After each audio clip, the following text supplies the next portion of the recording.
हरियाणा की रेखा दिल्ली सीएम कुर्सी की दौड़ में मेयर रही। कॉलेज टाइम से आरएसएस से जुड़ी। ऐसा हुआ तो 21 राज्यों में बीजेपी की इकलौती महिला सीएम होगी।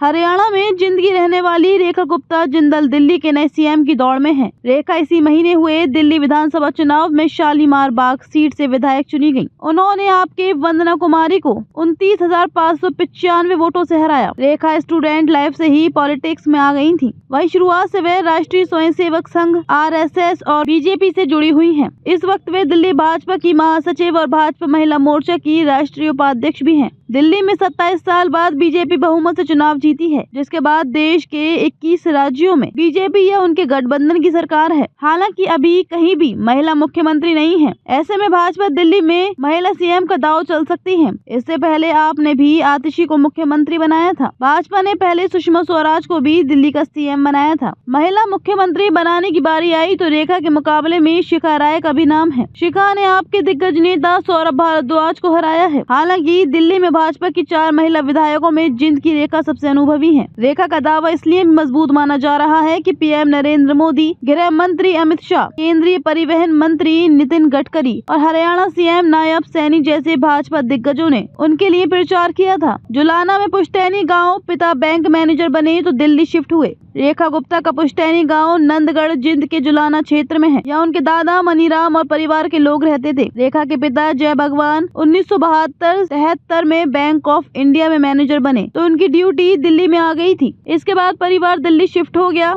रेखा की स्कूली पढ़ाई से लेकर ग्रेजुएशन और एलएलबी की पढ़ाई दिल्ली में ही हुई। पहले गांव में दुकान थी, फिर आड़त का काम किया। जुलाना के नंदगढ़ गांव के बलवान नंबरदार बताते हैं कि करीब 50 साल पहले तक रेखा के दादा मनीराम जिंदल और परदादा गंगाराम गांव में ही रहते थे। गांव में उन्होंने दुकान की हुई थी। इसके बाद उन्होंने जुलाना में आड़त की दुकान कर ली और परिवार समेत वहीं शिफ्ट हो गए। गाँव में शिव मंदिर बनवाया। दादा हर महीने गाँव आते हैं। गाँव नंदगढ़ के नवीन फौजी बताते हैं कि उनकी छोटी ईंटों से बनी हवेली को गाँव के ही चांदराम ने खरीद लिया था, जिसके बाद उन्होंने वहां अपने मकान बना लिया। गांव के नवीन फौजी आगे बताते हैं कि जिंदल परिवार के लोगों ने गांव में शिव मंदिर भी बनाया हुआ है। यहाँ हर वर्ष परिवार के लोग पूजा अर्चना के लिए आते हैं। रेखा के पिता जय भगवान के चाचा राजेंद्र तो हर महीने गाँव का चक्कर लगाते हैं। गाँव में रेखा के परिवार का अच्छा व्यवहार रहा। दादा बोले, छात्र जीवन से ही राजनीति में आई रेखा। रेखा के दादा राजेंद्र जिंदल बताते हैं कि उनके भाई मनीराम के 3 बेटे हैं।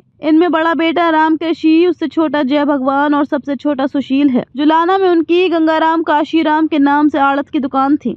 रेखा का जन्म 19 जुलाई 1974 को हुआ था। छात्र जीवन से ही रेखा राजनीति में सक्रिय हो गई थी। 1998 में स्पेयर पार्ट्स कारोबारी से शादी की। रेखा ने 1998 में मनीष गुप्ता के साथ शादी की। मनीष स्पेयर पार्ट्स का बिजनेस करते हैं। राजेंद्र ने बताया कि रेखा ने इससे पहले भी 2 बार विधानसभा चुनाव लड़ा। पहली बार वे 11,000 वोटों से हार गई थी तो पिछले चुनाव में आम आदमी पार्टी की वंदना से 4,500 वोटों से हार गई थी।